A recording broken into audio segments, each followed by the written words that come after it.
My prediction of John versus Sasho, Todd versus Babayev, and finally the main event of the night, the match that we all have been waiting for, Devon Larratt versus Denis Cyplenkov. It will be towards the end of this video, so please watch it till the end, hit the thumbs up and subscribe, only if you end up liking the video, otherwise it wouldn't make much sense. So the biggest event that arm wrestling has ever seen, East versus West 10, Istanbul, Turkey. It will be available for $20, link is in the description, 8 PM Turkish time, so please purchase that and support the sport. Ivan Matyushenko versus Kamil Jablonski, the Golden Dragon. Ivan was given a chance by Engin in one of the previous East versus West events on the left arm against Davit Arabuli, and he dominated 3-0, not even close. Kamil Jablonski is coming off of a big victory against Dave Chaffee. He pressed big easy money straight to the pad 3 times in a row. Young upcoming arm wrestler, straight to the point, great guy, and he's been performing really well. And he also qualified for the East versus West event. I think that's why he's getting a shot here, but I think Ivan is going to be way too much for him. If Kamil is able to get here, then Ivan may not be able to rip his press open by his hook power, his superior hook power. But I don't think the match is going to go there. Ivan is fast enough, he's technical enough to stop the match right in the center, to catch him in a hook, and I think it's all over from there. Kamil is strong, but stylistically, Ivan is the hook master. 3-0 Ivan. Matt Mask versus Frank Lamparelli from Italy. Frank was a long-time rival of none other than the gladiator Ermes Gasparini. Ermes started to beat him somewhere around 2016-17. That's my guess. Don't quote me on that. Frank has a really strong arm, but his hand may be susceptible to a good top roll. We saw him giving good fight to Georgi Tsvetkov, former WAF world champion. But his hand was taken and then he was beaten. I think his hand may be weaker than Matt, but his arm may be stronger. I usually do not predict Matt to win, but this time I'm going to go with 3-1 for Matt, because I don't predict him to win because he always takes tougher matches. This time I think it's kind of an equal match. 1 round for surprise factor from Frank. Maybe he can pull out a press or something. 3-1 Matt Mask. Sasho Andreev versus Artem Tainov. Left arm super match. World title match of 95 kilos.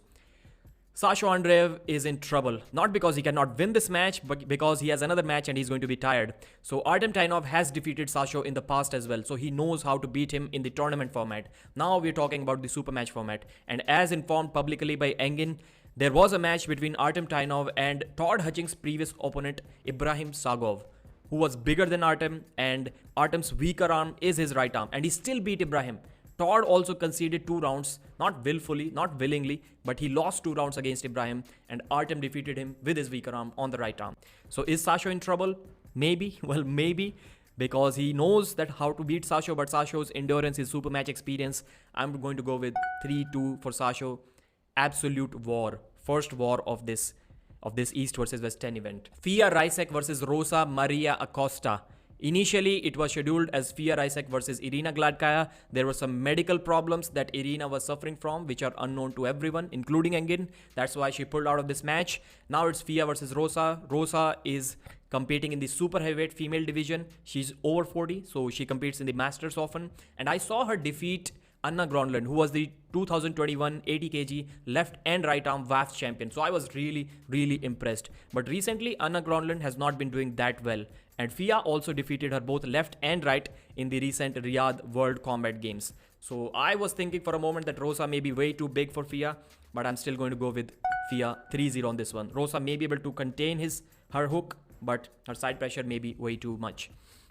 Then we have Rustam Babayev versus Irakli Zirakashvili. This seems like a title match, but it isn't, because Sasho is the one holding the 95 kg title. So the left arm, am I missing something? I think that was the 95 kg. I mistakenly said Sasho versus Artem Tainov is 85 kg, but it's 95 kg title match. So we have Rustam versus Irakli. Rustam may be making a mistake taking a match so soon against one of the best top rollers out there. Usually, you cannot top roll Rustam, but Irakli is one of the best top rollers out there. This is one match where I believe nobody can predict this one. There is a possibility where Rustam can stay flat and he can just start hitting sideways and beat Irakli, but it may be difficult, man. It may be difficult. If this match happens a few months from now, I'm going to go with Rustam, but right now I think Irakli. And if Irakli loses 1 round, I think he loses the entire match. It's a risky prediction, man. If you are predicting Rustam to get top rolled, you may be a crazy person. I'll have to be a crazy person in this one. I'll go with Irakli 3-0. Egle Vaitlute versus Sarah Backman. Sarah has never defeated Egle ever. She said that Egle is the mountain that I was never able to climb. And finally, it is time. I think it's not the same time anymore. They arm wrestled 10 years ago. Right now, Sarah is strong. She's big. She used to be not so big back then, not so strong, not so bulky, massive. Right now, I'll go with Sarah Backman. Maybe I'll say 3-1. Egle has a taller arm. Maybe she can crack her wrist once. But then the side pressure may be too much. So Sarah Backman 3-1. David Samushia versus Abdul Manaf Tuzuyev. David Samushia versus Engin Terzi it was. But Engin pulled out of the match because he had a concussion. He injured himself.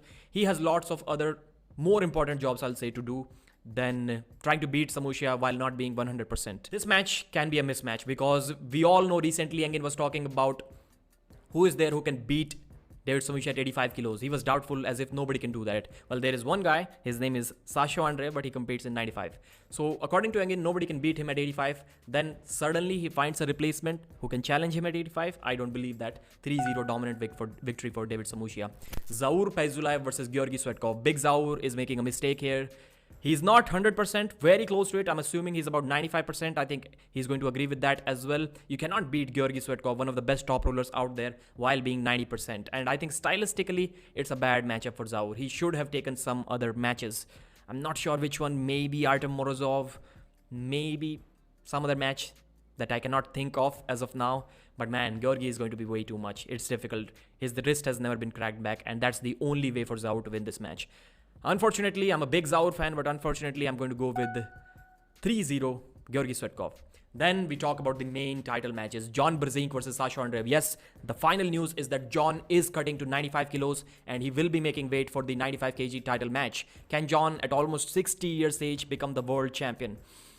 I'm going to say it's difficult, man. It's difficult. I'm favoring Sasho Andreev about 60-40 in this match. And I know people will be saying you're already making an excuse for Sasho because I'm going to say that he's going to compete against Artem. And that is probably going to be the longest match of the night, maybe after Devon and Denis. And that's why he's going to be tired. The Bulgarians, you're going to say they train all day long. They know what's up. They don't get tired. I agree. But that adrenaline dump, that excitement about competing, I'm not sure if you can easily produce that a couple of times. That adrenaline, that may be a problem. He may not be as excited, as energetic.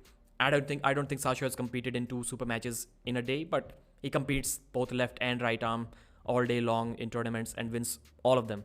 So once again, I'm going to predict Sasho to win this one as well. Once again, 3-2. I think the GOAT John Brzenk is in big trouble.